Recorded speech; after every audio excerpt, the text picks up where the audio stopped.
Les seins. Enfin, voilà. Parlons-en. Parlons peu, parlons bien. Hier, comme vous le savez, je suis allée dans le centre de Montpellier et j'étais vêtue. En fait, j'ai envie d'en parler parce que du coup, putain, je me suis levée et je me suis dit quand même, putain, il y a un truc il y a un truc dont il faut qu'on parle, les amis. En fait, ça m'est revenu en flash, donc je me suis dit, putain, mais si ça travaille encore, c'est qu'à un moment donné, tout n'est pas réglé et qu'il faudra peut-être en parler. Je suis allée à Montpellier avec ma voiture, lol, avec un t-shirt moulant blanc, un petit blazer rouge et un legging, bref.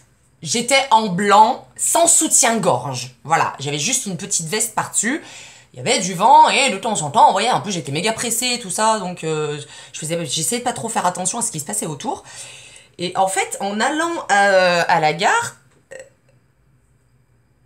j'ai quand même, il y a énormément de monde en plus à Montpellier, et tu vois les gens, et en plus moi je découvre encore un peu, donc je suis très curieuse, je regarde les gens, j'adore regarder les gens, la façon dont ils vivent, tout ça, enfin, même quand je marche, tout ça, il faut que je regarde les gens, faut que je regarde les boutiques, voilà, quand je marche, je suis toujours comme ça, et voilà.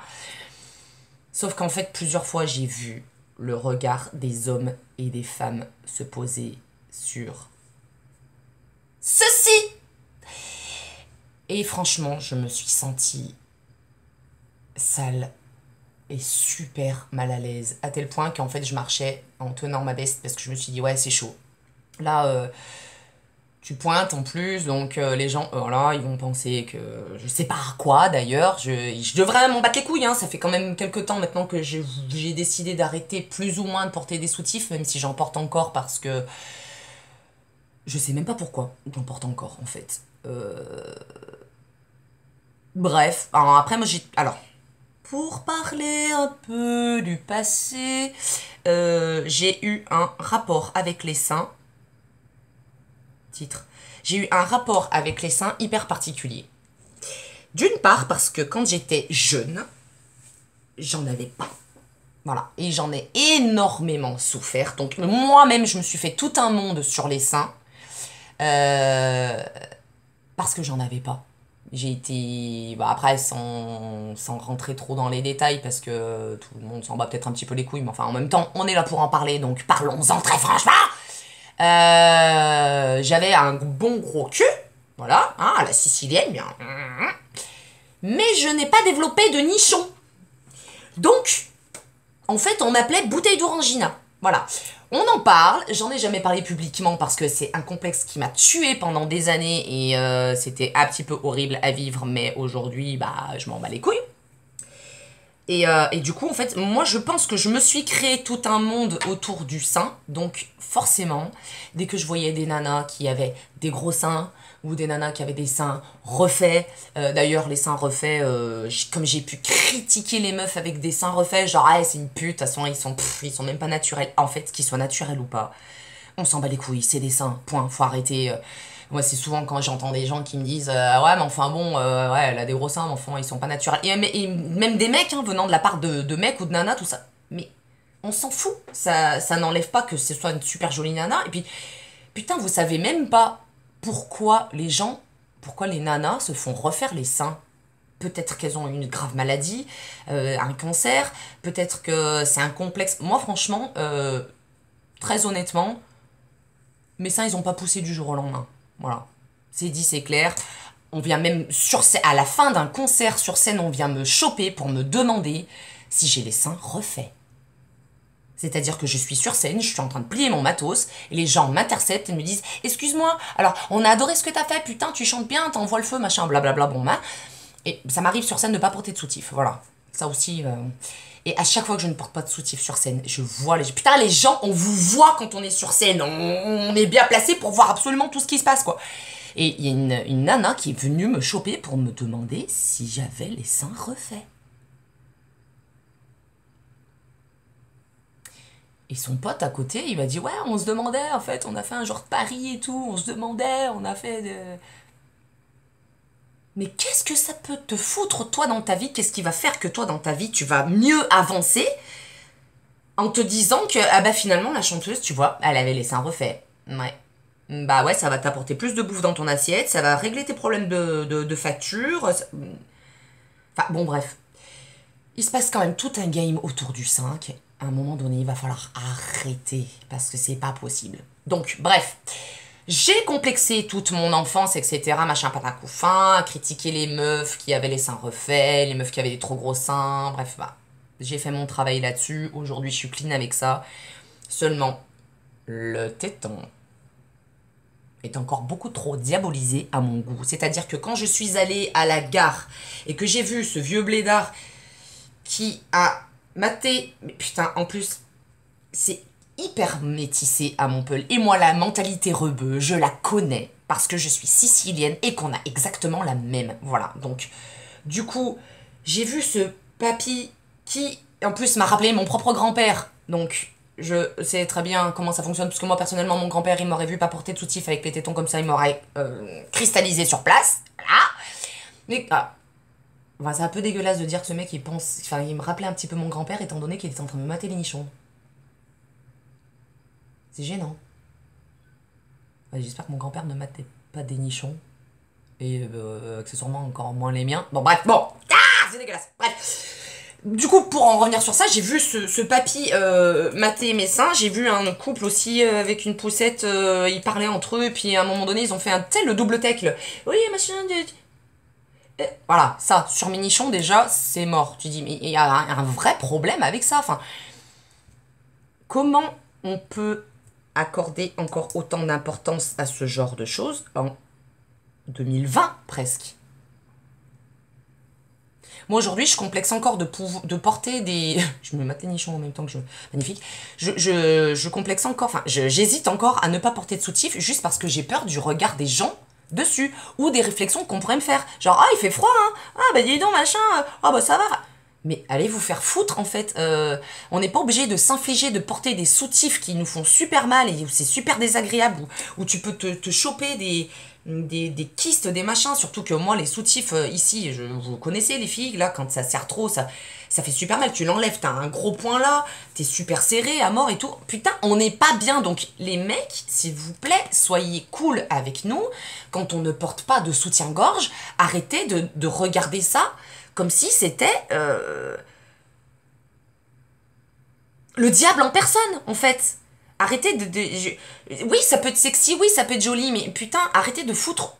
Bah, je dis les hommes, mais il y a les femmes, et il y a plein de gens, enfin, peu importe, je veux pas incriminer les hommes, parce que les femmes, elles portent exactement le même regard sur des tétons. Enfin, moi-même, je l'ai été. Quand je voyais des nanas avec sans soutien-gorge ou avec des tétons comme ça, je me disais, putain, cette pute, elle est chaude comme la braise et tout. Ouais, j'étais comme ça à 20 ans, mais à 20 ans, j'étais une connasse de base.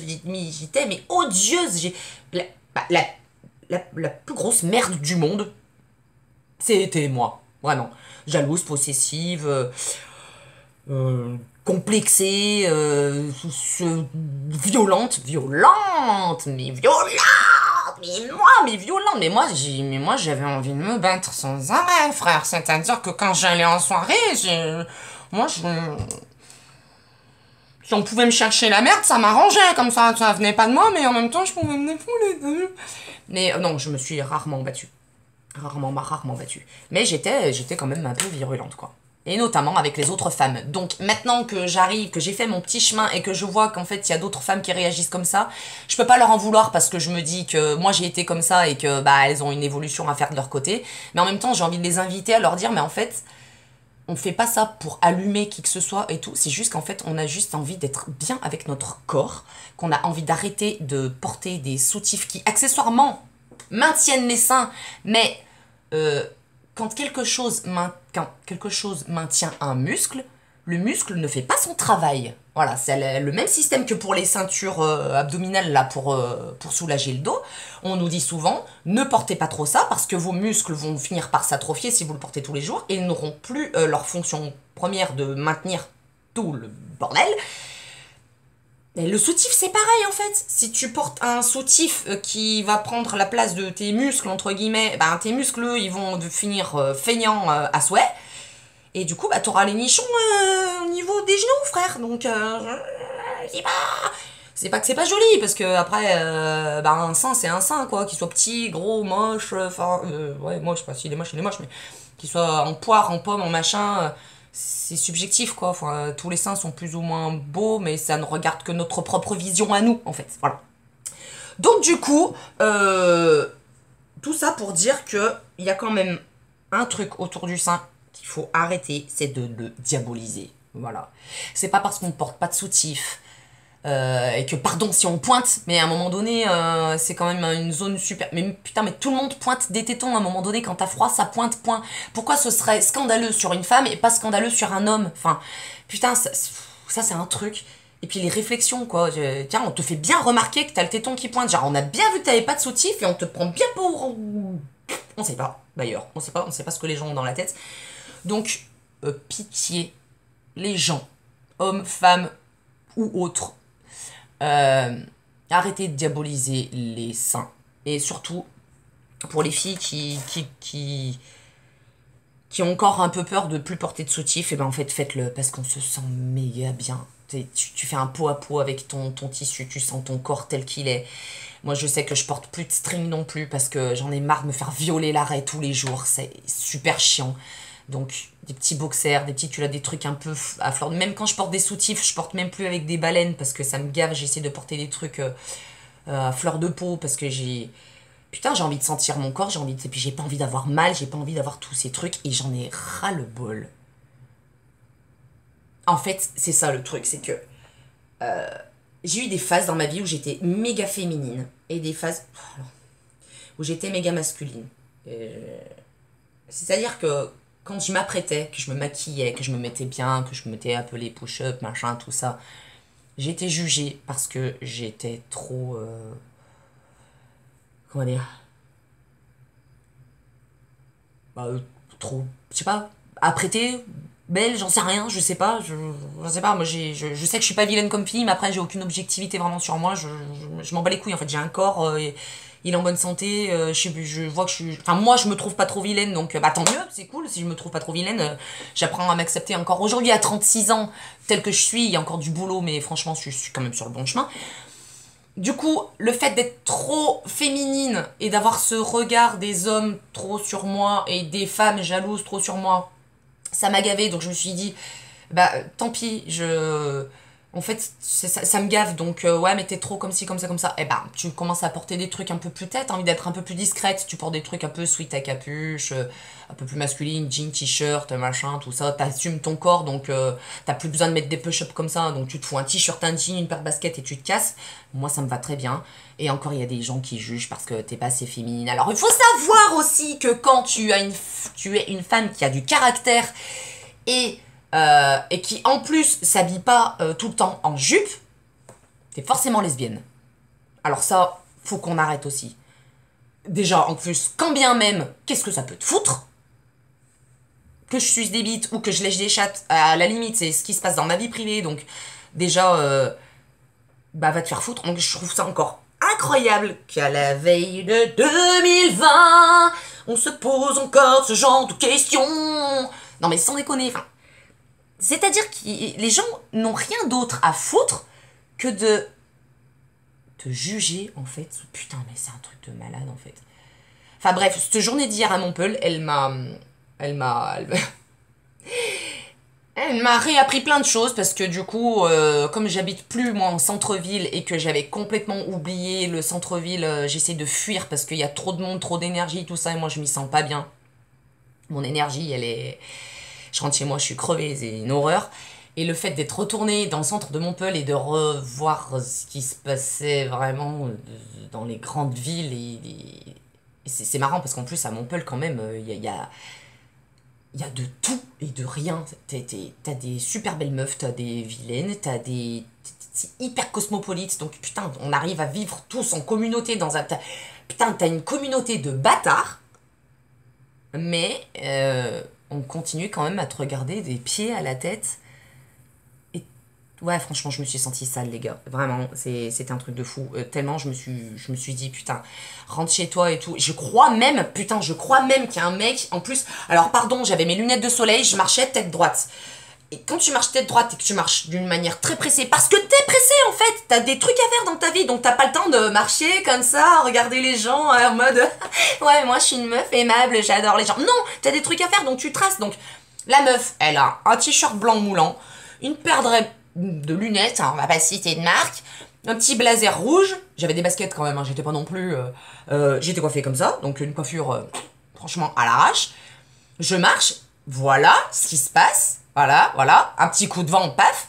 Je crois même qu'il y a un mec, et ça faisait un moment que ça m'était pas arrivé, depuis que je suis partie de Saint-Étienne en tout cas, ça fait à peu près 1 an, je l'ai vu me regarder d'un air gourmand. Gourmand. Gourmand, frère. Il avait envie de me manger. C'est dégueulasse. Et je crois même qu'il m'a sifflé quand je suis passée. Ça faisait au moins déjà 1 an que ça m'était pas arrivé. Parce que là, ça à Saint-Étienne, c'était quasi quotidien. J'avais envie de me retourner et dire, t'as que j'étais ton chien, comment ça se passe? Et je dis, allez, laisse tomber, t'as des trucs à faire, tu vas pas taper l'embrouille et tout, bref. Mais ça faisait longtemps que ça m'était pas arrivé, mais ouais, ça m'a rappelé que à Saint-Étienne, ou ailleurs, hein, je pense que tout le monde est partout pareil, j'en sais rien, je me faisais siffler tous les jours. Je me suis dit, tu t'es fait siffler. Et j'ai vu que, limite, il a fait, ouais... Ce sont des seins, mec. C'est de la peau avec un muscle, du gras et des tétons comme les tiens, en fait. C'est juste que c'est plus volumineux et que... Et plus érogène, oui, c'est sûr, c'est une zone érogène, oui, c'est sûr. Mais en fait, quand on pointe, vous pointez aussi, à la base, le sein, comme je le disais, il est fait pour allaiter, pour nourrir un enfant. Il n'y a absolument rien de sexuel dans un nichon, bordel, à la base, d'accord? Donc, effectivement, on a découvert que c'était méga érogène, et aujourd'hui, on en profite, oui, voilà, on en profite un petit peu, bon, ça fait plaisir de temps en temps, un petit, voilà. Mais, ce n'est pas un objet sexuel. Ni ça, regardez bien, voilà, ni tout ça, en fait. Voilà. Donc, on est mal à l'aise par rapport à ça. Donc, aidez-nous aussi un petit peu à dédiaboliser votre regard sur nos seins. Parce que, du coup... Après, nous, on est tellement mal à l'aise. En fait, on devrait s'en battre les couilles. Voilà. Plus nous, on va s'en battre les couilles de ce que les gens pourront... du regard... Plus on va s'en battre les couilles du regard des gens sur nos ins, plus le monde changera. Parce que du coup, si vous ne pouvez pas changer votre regard sur nos seins, le fait que nous, on change notre propre regard sur les seins... Mais je suis fatiguée, ça me gave. Plus nous, on va changer notre regard sur nos seins, plus ce sera différent. Parce que sinon, on arrive à accepter nos seins tels qu'ils sont, à pas porter de soutif, à pointer et machin, et on s'en bat les couilles. À un moment donné, on s'en battra tellement les couilles que finalement, les gens, ils diront plus rien, quoi. Donc, changeons notre regard sur notre propre corps. Et c'est peut-être comme ça que les choses peuvent changer en face de vous. Voilà. Tout simplement. Bon, c'était une belle petite morale. Moi, j'aime bien comme ça, avec tes improvisations. Wouh! Voilà, donc ce que je peux dire sur ça. Après, j'adore les petits retours que j'ai en général sur les vidéos. En général, c'est des vidéos que je poste ici même sur YouTube, mais que je balance sur mon Facebook et j'ai plus de réactions sur Facebook. Après, des petites réactions directement sur les vidéos YouTube, c'est bien aussi, hein, les gars, des petits j'aime, des petits trucs. Moi, ça fait plaisir. Au moins, ça prouve que vous aimez bien ce que je fais. Et puis... puis des petits commentaires pour vous dire... en général, les commentaires, vous êtes forts pour ça. Voilà. Vous en mettez, on arrive à échanger, et je trouve ça méga fun. Donc, c'est cool, continuez, moi j'aime bien. Et puis, en général, les personnes qui commentent mes vidéos, c'est des personnes que je vois quand même relativement régulièrement. Donc, on en reparle ce soir. Voilà, allez, gros bisous. Moi, je vais prendre soin de mes seins. Voilà. Je vais aller me les palper, me les masser, me les frotter. Et il n'y a rien de sexuel là-dedans.